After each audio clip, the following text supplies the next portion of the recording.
My name is Sapphire Marlowe. I'm 28 years old. And until that evening, I lived with my now ex-boyfriend, Malcolm Hayes, who was 26. We had been together for 3 years and sharing my apartment for 18 months. I used to describe our relationship as comfortable. Looking back, comfortable was simply the word I used when I was too afraid to admit I had become accustomed to being insulted. Malcolm had a strange obsession with calling himself irreplaceable. He said it after arguments. He said it while getting dressed for work. He even whispered it during intimate moments, as though he were repeating a promise I had made to him. You know you'll never find another man who puts up with your gaming. Good luck finding someone who looks like me and still tolerates your boring life. You'd fall apart without me. I worked in IT support. My salary was decent. My job was stable. And I liked the quiet satisfaction of solving problems other people could not understand. Malcolm worked in marketing for a startup and treated every office meeting like preparation for becoming a famous executive. We split the rent, 60-40, with me paying the larger share because I earned slightly more. Groceries, utilities, and subscriptions were supposedly separate. Malcolm had insisted that arrangement was fair and modern. In reality, I bought most of the groceries because he always forgot his wallet. I paid the utilities because late notices made me anxious. He occasionally cooked pasta, left every pan in the sink, and spoke as though he had rescued me from starvation. He also hated my gaming. I played perhaps 6 hours a week, usually when he was drinking with coworkers. Yet whenever we argued, he described me as a woman wasting her life in front of a screen. 2 months before our breakup, Malcolm became protective of his phone. He took calls in the bathroom. He placed the screen face down whenever I entered the room. Once, I reached for his phone because it was vibrating near the edge of the kitchen counter, and he snatched it away so quickly that his glass fell and shattered. You don't need to touch my things, he said. His voice was calm, but his face was frightened. That was the first moment I understood. Something had already changed. 3 weeks ago, he left his laptop open while he went downstairs to collect our takeout.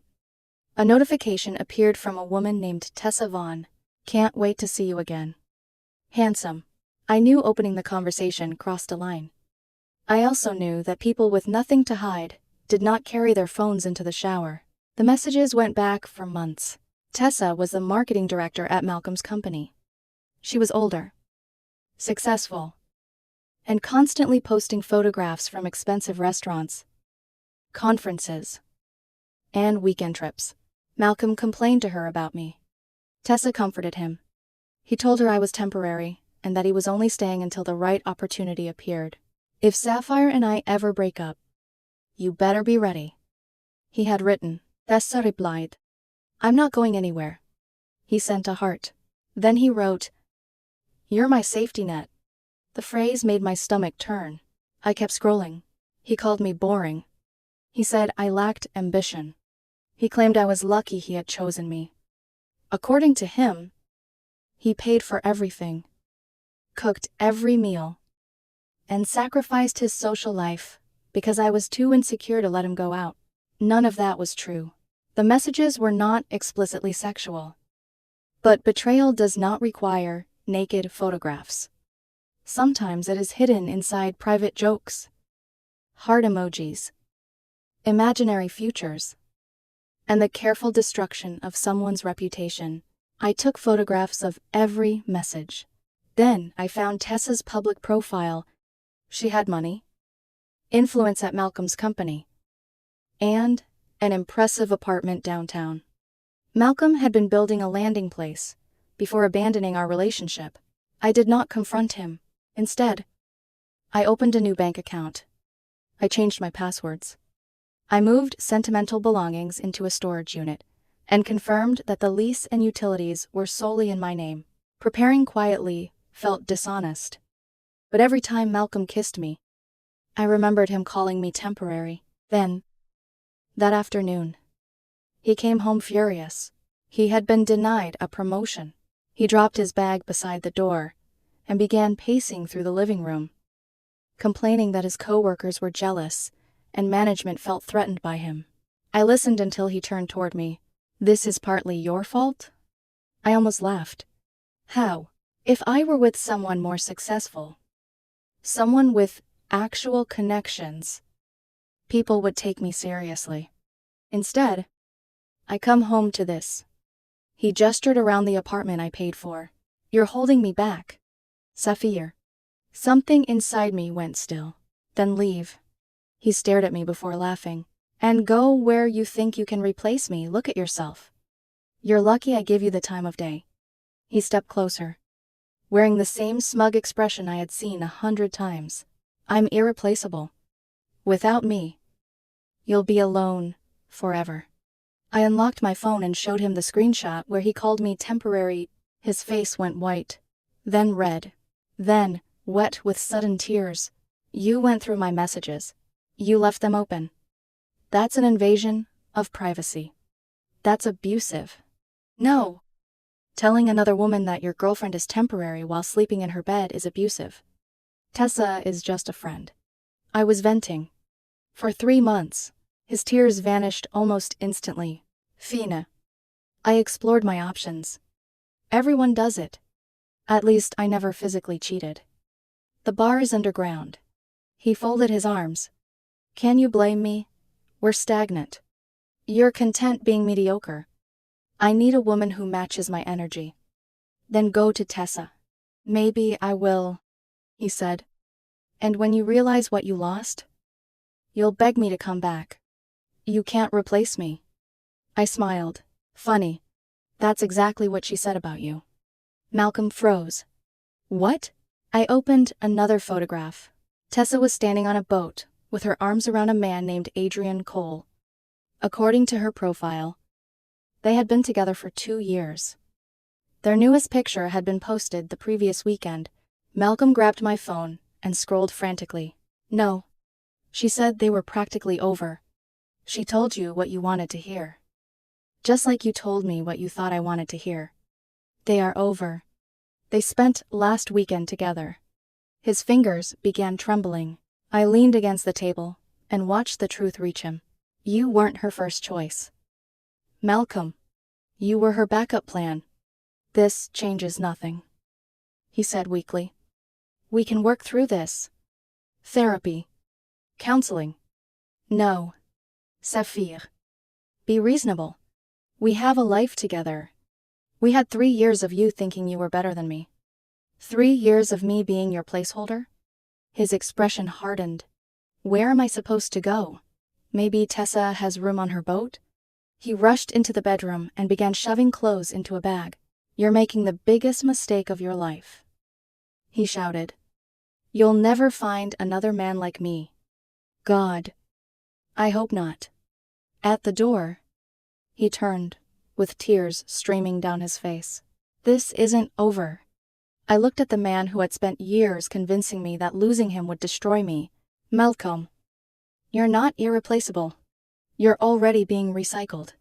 He slammed the door hard enough to shake the framed photographs on the wall. 20 minutes later, he texted me, "Tessa isn't answering my calls." I did not respond.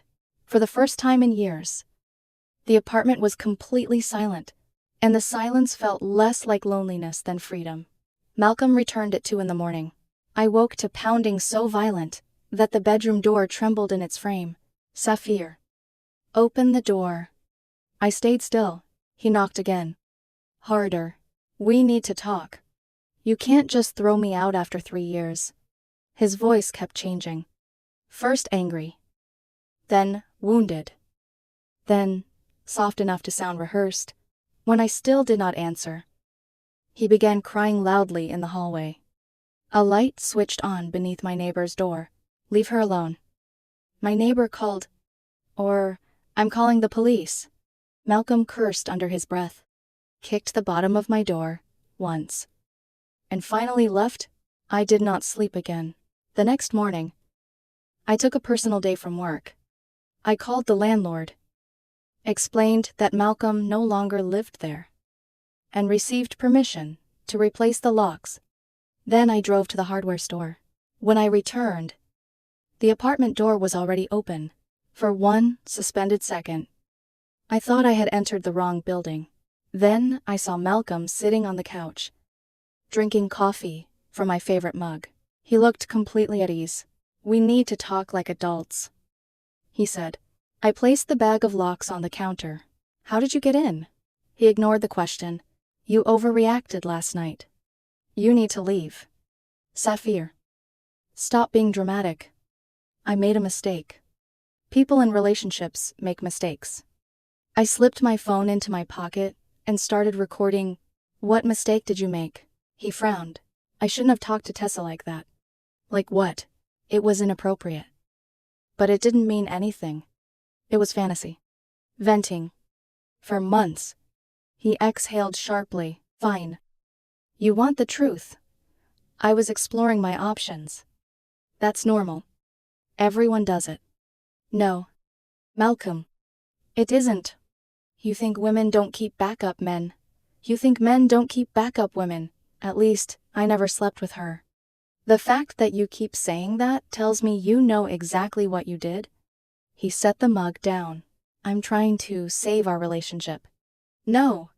You're trying to save your housing." His face changed. The softness disappeared first. Then the fear. "You know what? Maybe I was too good for you." I said nothing. He stood and gestured around the apartment. "Look at this place. Same couch. Same television. Same boring furniture. You've done nothing with your life. This is the apartment you begged to move into. And I lowered myself to live here." The words landed with less pain than they would have a week earlier. That surprised me. Malcolm continued because silence had always made him reckless. "In 5 years, you'll still have the same job. Same apartment. Same games. Same pathetic little routine." He stepped closer. "And you'll still be someone's backup plan." I looked at him carefully. "Maybe. But I won't be yours." He picked up the mug and threw it against the wall. It shattered beside the bookshelf. Coffee ran down the paint in thin brown lines. "Get out," I said. "This is half my home. Your name isn't on the lease. I have rights. You broke into my apartment and damaged my property. Leave now. Or I call the police?" His eyes moved toward my pocket.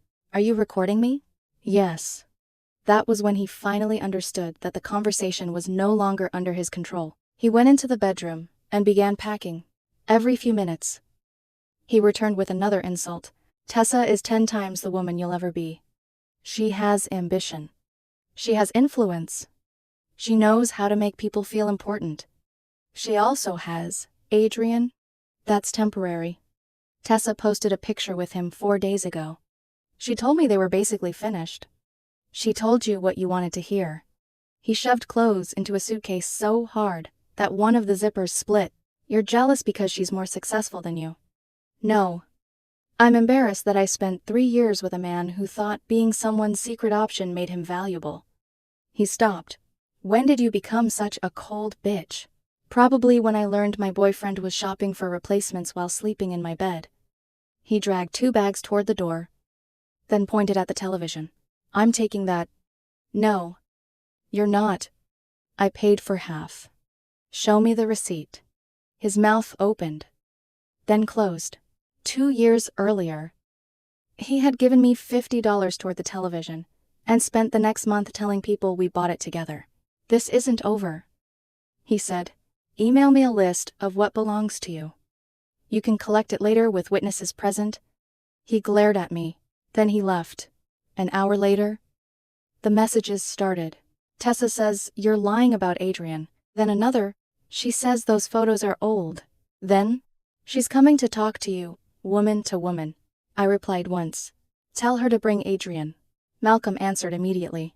"You're such a child." A minute later, "I'm staying with my sister. I hope you're happy." Then, "This could have been avoided if you communicated better." I blocked his number for the rest of the afternoon. The following morning, I woke to 73 follow requests on Instagram. His friends, his cousins, coworkers I barely knew. People I had met once at birthdays and Christmas dinners.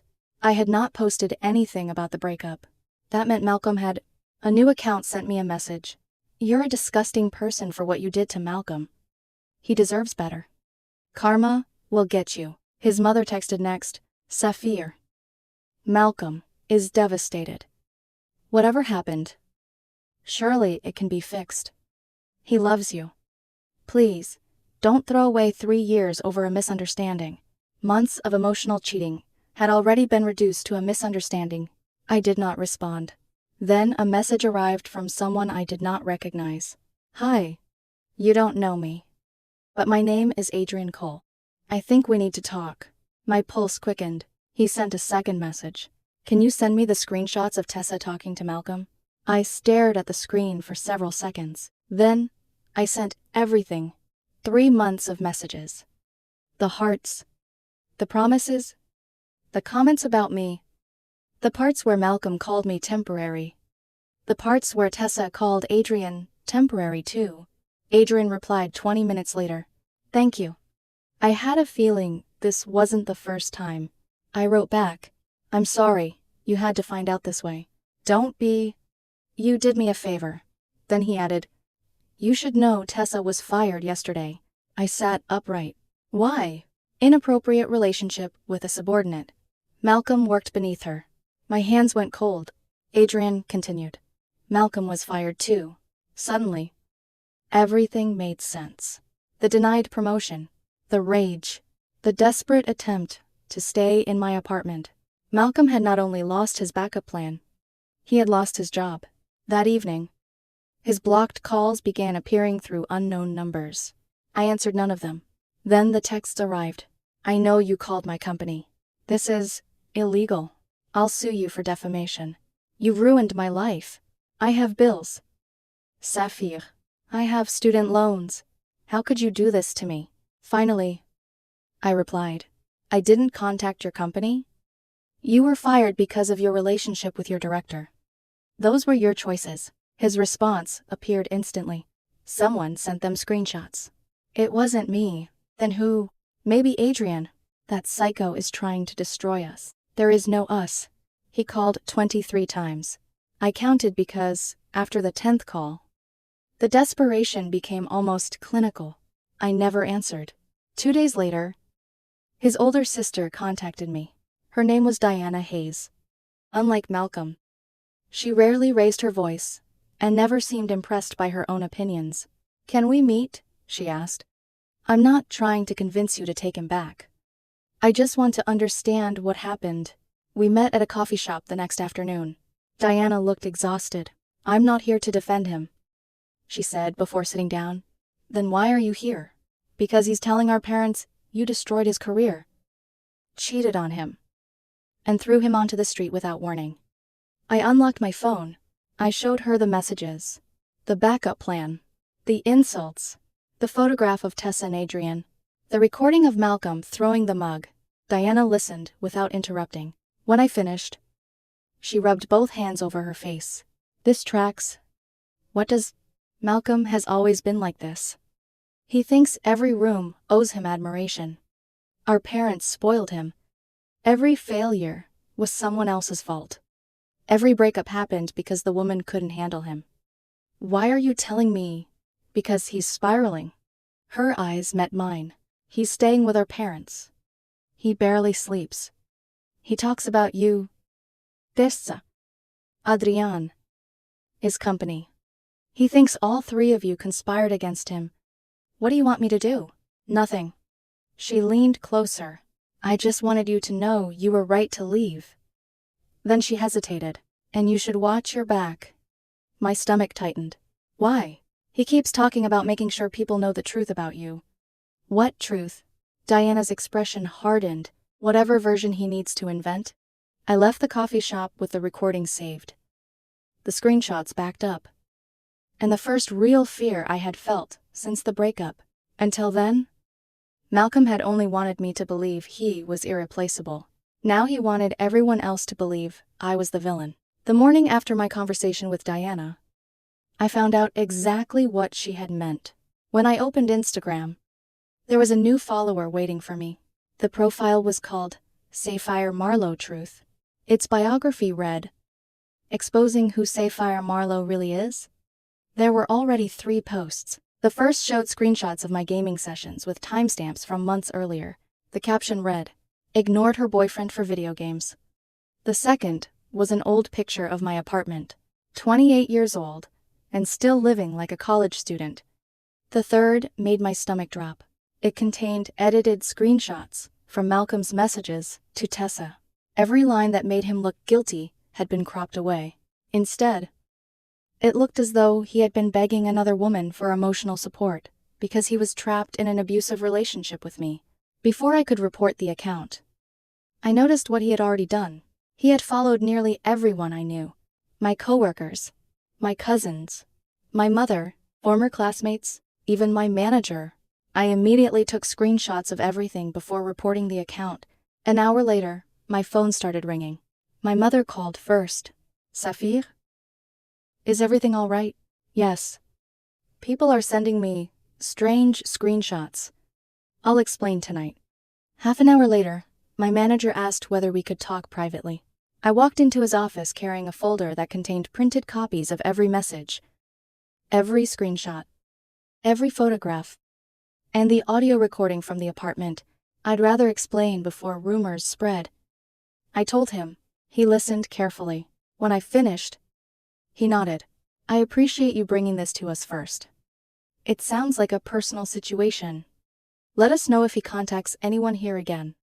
I walked out feeling exhausted, not because people doubted me, because Malcolm had forced me to defend my character to people who should never have been dragged into our breakup. I texted Diana. "Your brother just created an Instagram account attacking me." She answered almost immediately. "I'm so sorry. I'll deal with him." An hour later, the account disappeared. But screenshots never disappear as quickly as the original post. The damage had already been done. That evening, another message appeared. It was from Adrian. "Thought you should see this." Attached was a screenshot from a dating app. There was Malcolm. His profile read, "Recently single after escaping a toxic relationship. Looking for ambitious women who know my worth. No gamers. No losers.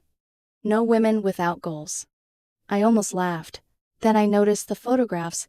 Every single one had been taken while we were together. The beach vacation I had paid for. The anniversary dinner I had booked months in advance. A hiking trip where I had been standing beside him before he cropped me out. He was recycling memories I had created to advertise himself to strangers. Adrian sent another message. My cousin matched with him. "What?"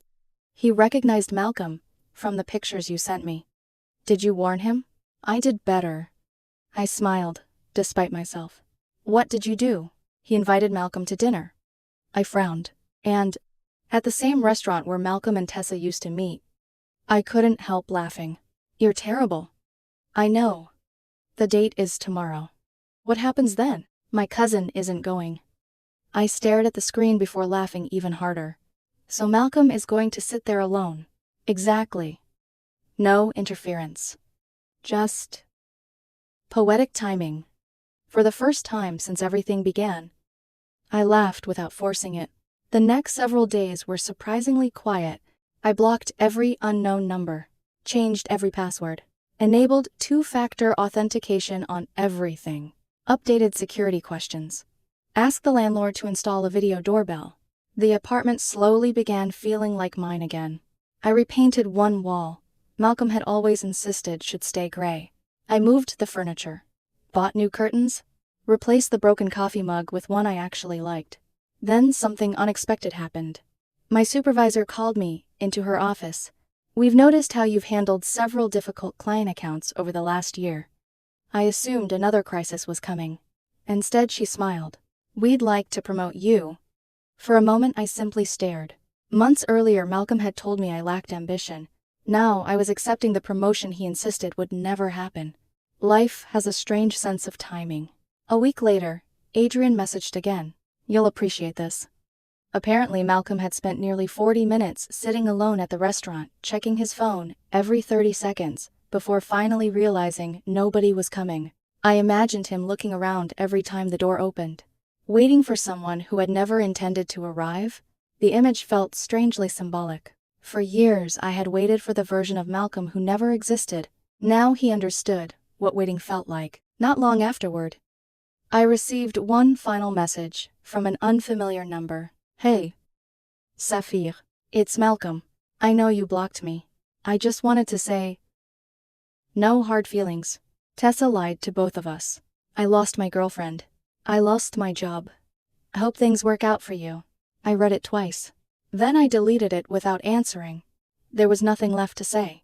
According to Diana, Malcolm quickly rewrote the story again. Now he told people he had ended our relationship because I was holding him back. That version no longer bothered me. People who truly knew me had already seen the evidence. The ones who believed him were never going to matter. Several months have passed since that night. My apartment is peaceful. I play games whenever I want, without someone sighing dramatically from the other side of the room. I cook what I enjoy, instead of pretending to appreciate meals that were prepared only for applause. I joined a hiking group, started learning Spanish during my commute, spent weekends with friends I had slowly stopped seeing while trying to maintain a relationship that only seemed healthy from the outside. Sometimes I still think about the moment Malcolm stood in my living room and confidently declared that he was irreplaceable. At the time, part of me believed him. That was the saddest part of the entire relationship. Not his betrayal, not the lies, not even the emotional affair. It was how thoroughly I had accepted his version of my worth. Losing Malcolm did not ruin my future. It gave it back to me. A few days ago, Adrian sent one last message. Just thought you'd enjoy this. Apparently, Malcolm had been stood up again by another dating match after someone recognized him from the workplace scandal. I smiled, wished Adrian well, and closed the conversation. We never became anything more than two people who happened to uncover the same deception from different sides. That was enough. As for Malcolm, he will probably continue telling people he walked away first. He will probably keep insisting someone else failed to appreciate him. Maybe that story helps him sleep. It no longer has anything to do with me. Because the only thing that ever proved to be truly irreplaceable wasn't Malcolm. It wasn't our relationship. It wasn't 3 years of shared memories. It was my peace of mind. And now that I finally have it back, I have absolutely no intention of giving it away again.